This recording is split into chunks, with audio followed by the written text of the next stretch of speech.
Okay guys, back from the 5-minute break and we've now got 10 tables open.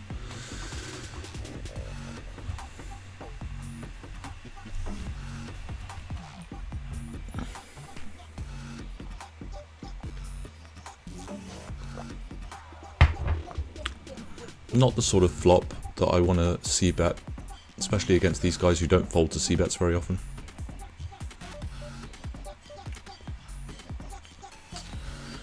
Okay, so we pick up a little bit of equity, but again, this is not the best turn card if we expect our opponents to fold very often. I mean, I guess I do hold blockers to some of the hands that could have equity against us.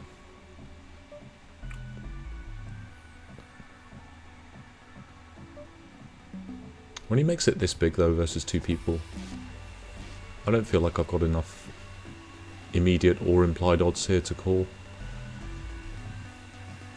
Because at least one of our outs is coloured by the fact that we don't want to see a heart, so fold.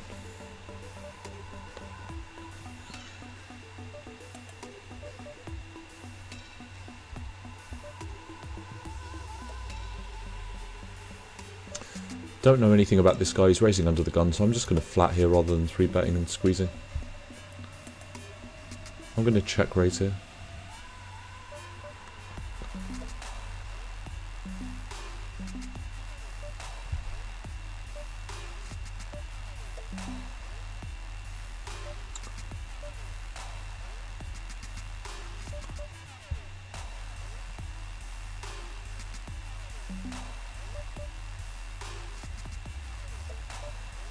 With this many reshove stacks left to act, I'm not flat calling this against this guy. When he bets this big,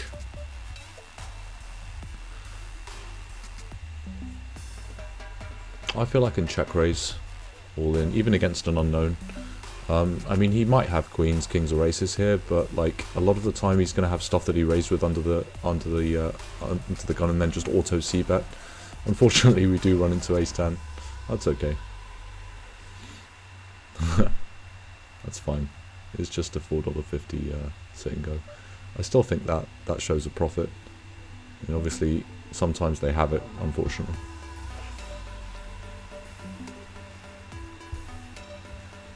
Okay.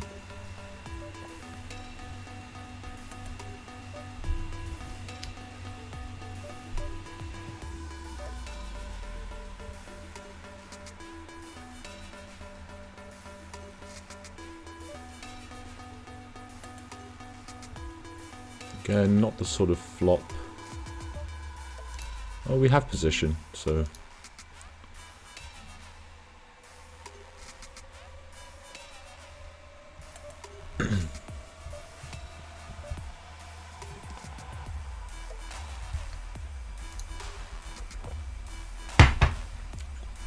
Okay, so we've got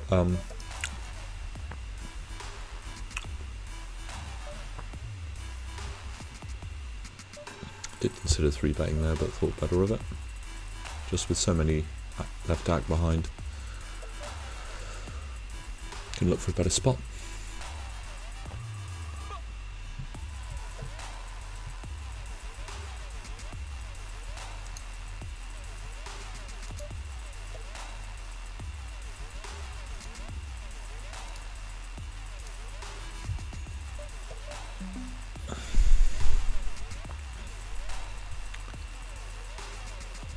I'm going to call any of the short stacks if they shove after I raise this, but I'm going to fold to the big stacks.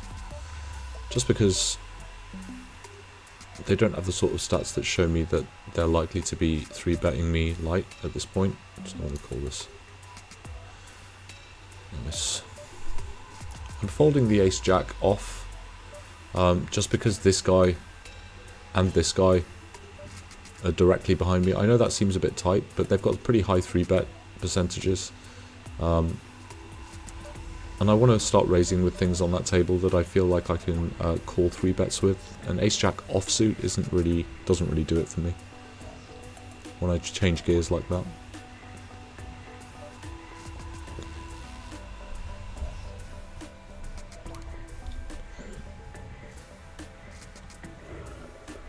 Okay, so now we can really start to do some damage to this table with all of these short stacks. Can go pretty much maniac on this table because it is the rebuy period, and I cover pretty much everybody except for this guy. This guy flats, so I'm going to shove because I don't necessarily want to like see a flop, even with ace king suited. With this guy, I just want to get this guy's stack.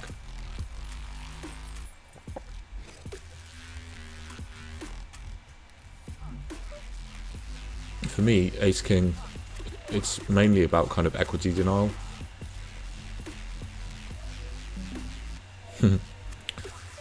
Interesting. It's okay. Happy with that. Pick up ace queen in the very next hand. Always nice.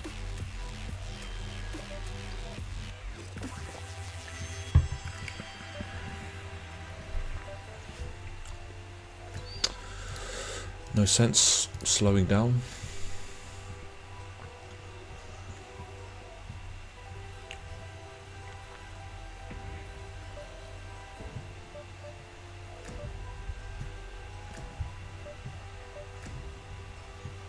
I'm going to give this guy an opportunity to bluff at the pot. No sense slowing down here either.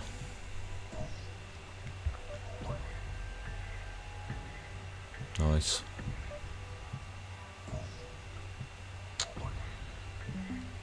Again, no sense slowing down here either. Although I don't necessarily want to bloat the pot here. I want to give him, because this is the kind of card that hits a lot of his flop calling range, or improves it at least, so I'm just going to check back here and let him bluff on the river.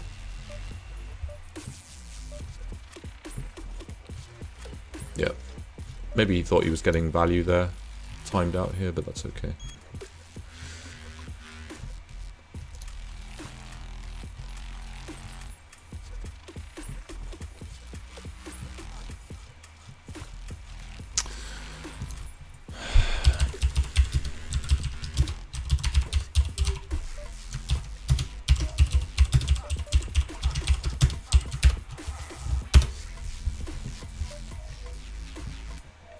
Okay, we're just going to shove. Because these guys have got very short stacks, and we're in the rebuy period, and this does okay when it's called. Flat this. Pretty marginal, but I can flat this profitably versus a late position open and a small blind call.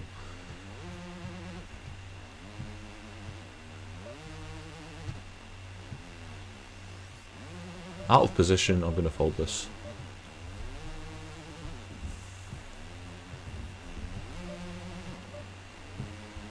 This, on the other hand, I'm going to raise with the intent of calling 3 bets versus certain people. Because I know there's a few players here that like to 3-bet early position raises, and I've been pretty aggressive so far in early position. But when this guy here, who looks pretty nitty, shoves his entire stack of 15 big blinds over my under the gun raise, it's an interesting situation. I feel like a lot of the time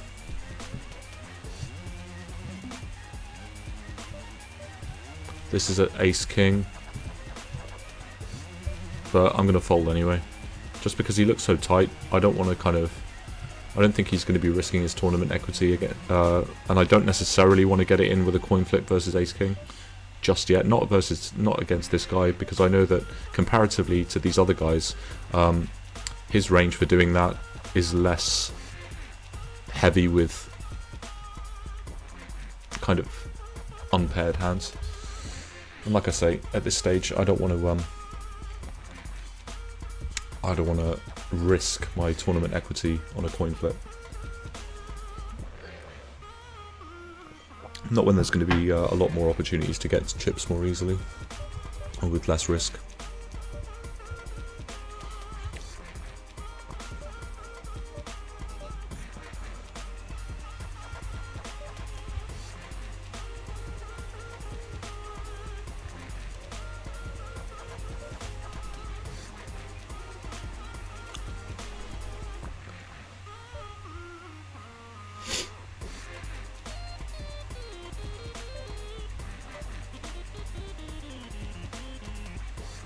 Queen Jack offsuit.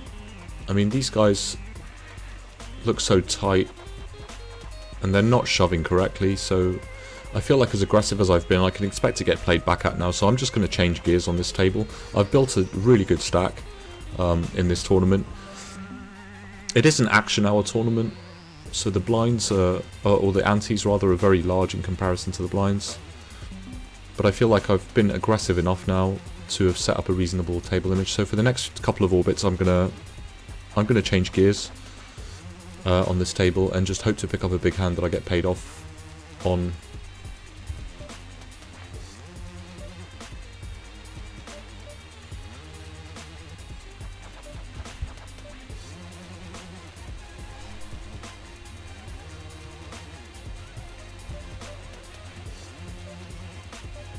Okay. Just had this one start up, this freeze out, so I'm going to put it in this space here. Put this one down here, going to put the big 8 up here with the big 22. So we've got the bigs here, big 22, the big 8.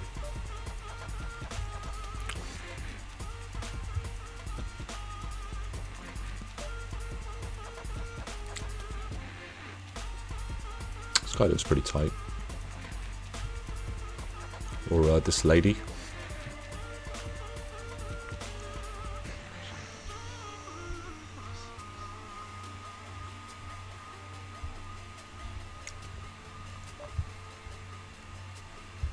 With so many reshove stacks, I don't think this is a raise. Sky. I'm going to flat. He is making it fairly large, but I feel like against a player like this I can get paid off if I hit something decent, and I do have position. I'm not going to be bluffing him too often, because he looks pretty fishy. I'm not raising this just because there's some reshove stacks. In fact, yeah, I am going to raise this just because the reshove stacks that there are not likely to be doing... when this guy doesn't c-bet on this board, I feel like he's got value. He's got something that he wants to see showdown with. And then when he shoves like this, it's pretty clear. Yeah, I mean, players that have these sorts of stats are doing this because they were looking for a check raise on the flop. And they suddenly see a very drawy board develop, and then they think, oh, I need protection for my pair of aces, whatever. This doesn't really change anything, but I feel like this is the sort of versus an unknown, this is the sort of board that I could conceivably get raised on, but it's also something, the sort of board where he might conceivably call one bet. And I feel like if I bet here, I could get called by ace high, but it's not likely. So I'm going to make the bet very, very small.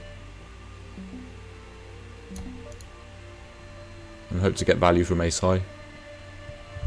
But he folds. Interesting.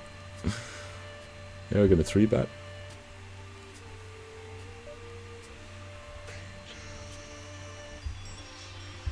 Okay, with this guy sitting out, I'm going to raise.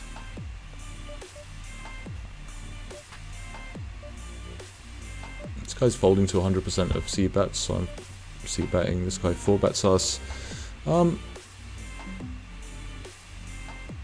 I'm just going to fold, even though I am in position. I'm going to call. Just because